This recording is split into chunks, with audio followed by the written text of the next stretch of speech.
Emma by Jane Austen, Volume 3, Chapter 8. The wretchedness of a scheme to Box Hill was in Emma's thoughts all the evening. How it might be considered by the rest of the party she could not tell. They in their different homes and their different ways might be looking back on it with pleasure. But in her view it was a morning more completely misspent, more totally bare of rational satisfaction at the time, and more to be abhorred in recollection, than any she had ever passed. A whole evening of backgammon with her father was felicity to it. There indeed lay real pleasure, for there she was giving up the sweetest hours of the 24 to his comfort, and feeling that, unmerited as might be the degree of his fond affection and confiding esteem, she could not in her general conduct be open to any severe reproach. As a daughter, she hoped she was not without a heart. She hoped no one could have said to her, "How could you be so unfeeling to your father?" I will tell you truths while I can. Miss Bates should never again, no, never. If attention in future could do away the past, she might hope to be forgiven. She had been often remiss, her conscience told her so. Remiss perhaps more in thought than fact, scornful, ungracious. But it should be so no more. In the warmth of true contrition, she would call upon her the very next morning, and it should be the beginning, on her side, of a regular, equal, kindly intercourse. She was just as determined when the morrow came, and when early, that nothing might prevent her. It was not unlikely, she thought, that she might see Mr. Knightley in her way, or perhaps he might come in while she were paying her visit. She had no objection. She would not be ashamed of the appearance of the penitents, so justly and truly hers. Her eyes were towards Donwell as she walked, but she saw him not. The ladies were all at home. She had never rejoiced at the sound before, nor ever before entered the passage, nor walked up the stairs with any wish of giving pleasure, but in conferring obligation, or of deriving it, except in subsequent ridicule. There was a bustle on her approach, a good deal of moving and talking. She heard Miss Bates's voice. Something was to be done in a hurry. The maid looked frightened and awkward, hoped she would be pleased to wait a moment, and then ushered her in too soon. The aunt and niece seemed both escaping into the adjoining room. Jane she had a distinct glimpse of, looking extremely ill, and before the door had shut them out she heard Miss Bates saying, "Well, my dear, I shall say you are laid down upon the bed, and I am sure you are ill enough." Poor old Mrs. Bates, civil and humble as usual, looked as if she did not quite understand what was going on. "I am afraid Jane is not very well," said she, "but I do not know. They tell me she is well. I dare say my daughter will be here presently. Miss Woodhouse, I hope you find a chair. I wish Hetty had not gone. I am very little able. Have you a chair, ma'am? Do you sit where you like. I am sure she will be here presently." Emma seriously hoped she would. She had a moment's fear of Miss Bates keeping away from her. But Miss Bates soon came, very happy and obliged, but Emma's conscience told her that there was not the same cheerful volubility as before, less ease of look and manner. A very friendly inquiry after Miss Fairfax she hoped might lead the way to a return of old feelings. The touch seemed immediate. "Ah, Miss Woodhouse, how kind you are! I suppose you have heard, and are come to give us joy." "This does not seem much like joy indeed to me," twinkling away a tear or two, "but it will be very trying for us to part with her, after having had her for so long, and she has a dreadful headache just now, writing all the morning, such long letters, you know, to be written to Colonel Campbell and Mrs. Dixon." "My dear," said I, "you will blind yourself," for tears were in her eyes perpetually. One cannot wonder. It is a great change, and though she is amazingly fortunate, such a situation, I suppose, as no young woman before ever met with on first going out. Do not think us ungrateful, Miss Woodhouse, for such surprising good fortune," again dispersing her tears. "But poor dear soul, if you were to see what a headache she has! When one is in great pain, you know, one cannot feel any blessing quite as it may deserve. She is as low as possible. To look at her, nobody would think how delighted and happy she is to have secured such a situation. You will excuse her not coming to you. She is not able. She has gone into her own room. I want her to lie down upon the bed. My dear, said I shall say you are laid down upon the bed. But however she is not. She is walking about the room. But now that she has written her letters, she says she will soon be well. She will be extremely sorry to miss seeing you, Miss Woodhouse, but your kindness will excuse her. You were kept waiting at the door. I was quite ashamed, but somehow there was a little bustle, for it so happened that we had not heard the knock, and till you were on the stairs we did not know anybody was coming. It is only Mrs. Cole, said I, depend upon it. Nobody else would come so early. Well, said she, it must be borne some time or other, and it may as well be now. But then Patty came in and said it was you.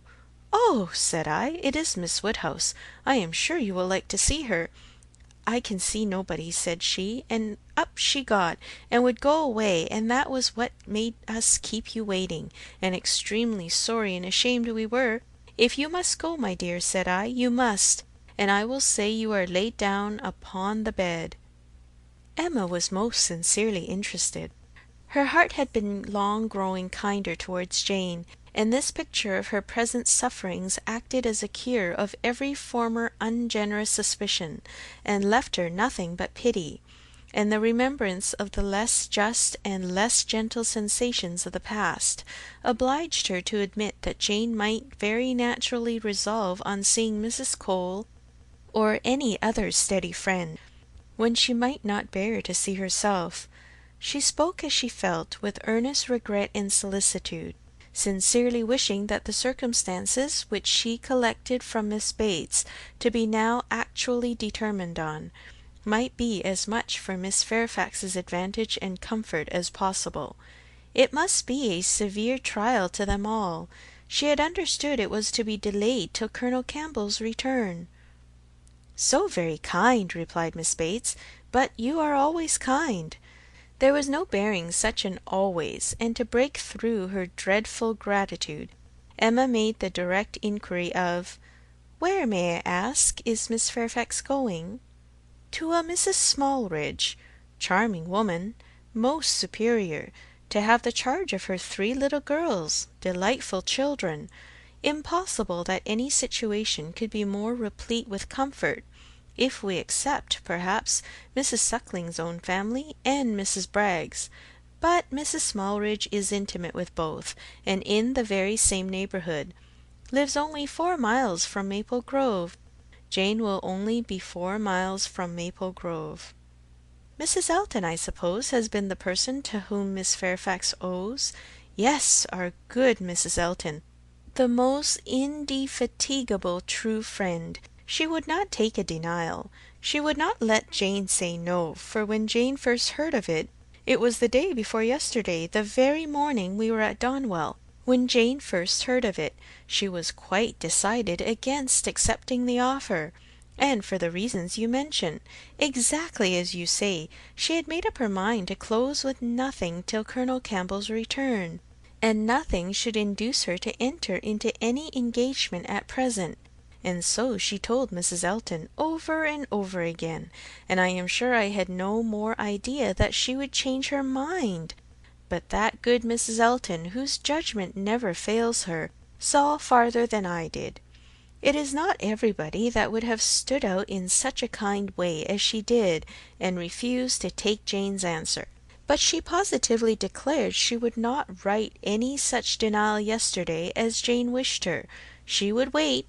And sure enough, yesterday evening it was all settled that Jane should go. Quite a surprise to me. I had not the least idea. Jane took Mrs. Elton aside, and told her at once that upon thinking over the advantages of Mrs. Smallridge's situation, she had come to the resolution of accepting it. I do not know a word of it till it was all settled. You spent the evening with Mrs. Elton? Yes, all of us. Mrs. Elton would have us come. It was settled so upon the hill while we were walking about with Mr. Knightley. You must all spend your evening with us, said she. I positively must have you all come. Mr. Knightley was there too, was he? No, not Mr. Knightley. He declined it from the first, and though I thought he would come, because Mrs. Elton declared she would not let him off, he did not. But my mother and Jane and I were all there, and a very agreeable evening we had. Such kind friends, you know, Miss Woodhouse, one must always find agreeable, though everybody seemed rather fagged after the morning's party. Even pleasure, you know, is fatiguing, and I cannot say that any of them seemed very much to have enjoyed it. However, I shall always think it a very pleasant party, and feel extremely obliged to the kind friends who included me in it. Miss Fairfax, I suppose, though you were not aware of it, had been making up her mind the whole day? I dare say she had. Whenever the time may come, it must be unwelcome to her and all her friends, but I hope her engagement will have every alleviation that is possible. I mean, as to the character and manners of the family. Thank you, dear Miss Woodhouse. Yes, indeed, there is everything in the world that can make her happy in it. Except the Sucklings and Braggs, there is not such another nursery establishment, so liberal and elegant, in all Mrs. Elton's acquaintance. Mrs. Smallridge, a most delightful woman, a style of living almost equal to Maple Grove, and as to the children, except the little Sucklings and the little Braggs, there are not such elegant sweet children anywhere. Jane will be treated with such regard and kindness. It will be nothing but pleasure, a life of pleasure. And her salary! I really cannot venture to name her salary to you, Miss Woodhouse. Even you, used as you are to great sums, would hardly believe that so much could be given to a young person like Jane.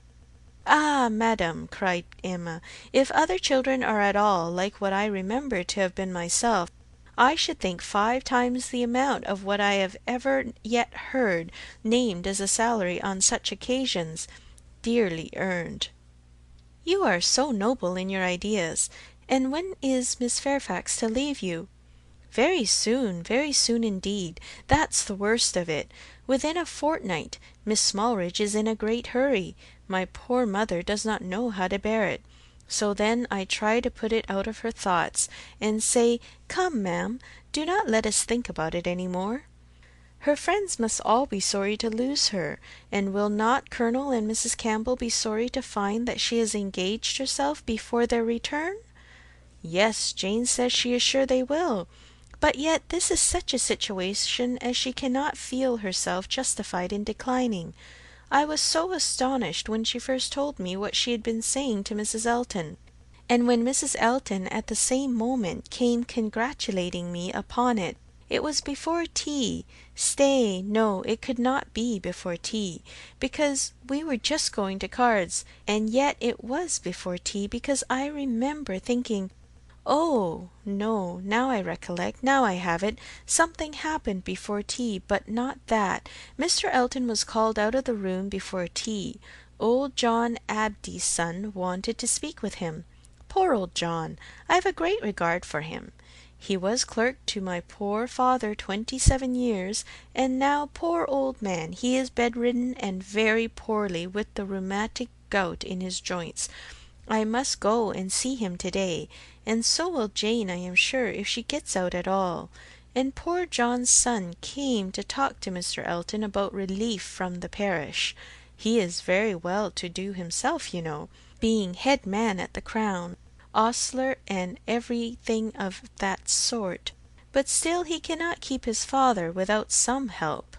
And so when Mr. Elton came back, he told us what John Ostler had been telling him. And then it came out about the chaise, having been sent to Randalls to take Mr. Frank Churchill to Richmond. That was what happened before tea. It was after tea that Jane spoke to Mrs. Elton. Miss Bates would hardly give Emma time to say how perfectly new the circumstance was to her, but as without supposing it possible that she could be ignorant of any of the particulars of Mr. Frank Churchill's going, she proceeded to give them all. It was of no consequence. What Mr. Elton had learned from the ostler on the subject, being the accumulation of the ostler's own knowledge, and the knowledge of the servants at Randalls, was that a messenger had come over from Richmond, soon after the return of the party from Box Hill, which messenger, however, had been no more than was expected, and that Mr. Churchill had sent his nephew a few lines, containing, upon the whole, a tolerable account of Mrs. Churchill, and only wishing him not to delay coming back beyond the next morning early; but that Mr. Frank Churchill having resolved to go home directly, without waiting at all, and his horse seeming to have got a cold, Tom had been sent off immediately for the Crown chaise, and the ostler had stood out and seen it pass by, the boy going a good pace and driving very steady. There was nothing in all this either to astonish or interest, and it caught Emma's attention only as it united with the subject which already engaged her mind. The contrast between Mrs. Churchill's importance in the world and Jane Fairfax's struck her. One was everything, the other nothing, and she sat musing on the difference of woman's destiny, and quite unconscious on what her eyes were fixed, till roused by Mrs. Bates saying, "Ay, I see what you are thinking of, the pianoforte. What is to become of that? Very true, poor dear Jane was talking of it just now. You might go," said she. "You and I must part. You will have no business here. Let it stay, however," said she. "Give it house room till Colonel Campbell comes back. I shall talk about it to him. He will settle for me. He will help me out of all my difficulties." And to this day I do believe she knows not whether it was his present or his daughter's. Now Emma was obliged to think of the pianoforte, and the remembrance of all her former fanciful and unfair conjectures was so little pleasing, that she soon allowed herself to believe her visit had been long enough, and with a repetition of everything that she could venture to say of the good wishes which she really felt, took leave. End of Volume 3, Chapter 8.